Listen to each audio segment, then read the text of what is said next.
Hello, இந்த YouTube கம்பெனிக்காரங்களா? S சொல்லுங்க. ஐயா, அந்த டெய்லியும் தான் வீடியோ போட்டுட்டு இருக்கா. அது எப்பதான் இந்த வருமானம் குடுப்பீங்க?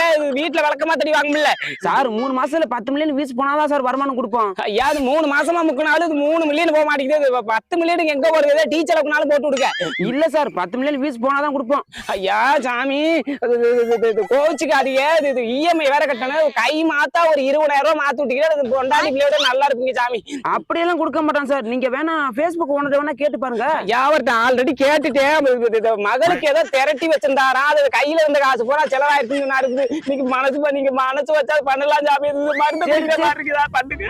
சரி சரி, ரொம்ப கஞ்சாதீங்க. உங்களை பார்த்தாலும் பாவமா தான் இருக்குது. இந்த நம்பருக்கு போன் பே பண்ணி விட்டு பாருப்பா. ஐயா, நான் நல்லா இருப்பீங்க சாமி. ஆனா 3 மாசம் திருப்பி கொடுத்துடணும். ஐயா, 3 மாசத்துல தந்துடுறேன் சாமி. 3 மாசங்கிறது கொஞ்சம் லேட்டாகி ஒரு 3 வருஷம் நான் அது பெருசா எடுத்துக்காதீங்க. எது என்னது? ஐயா, ஒண்ணு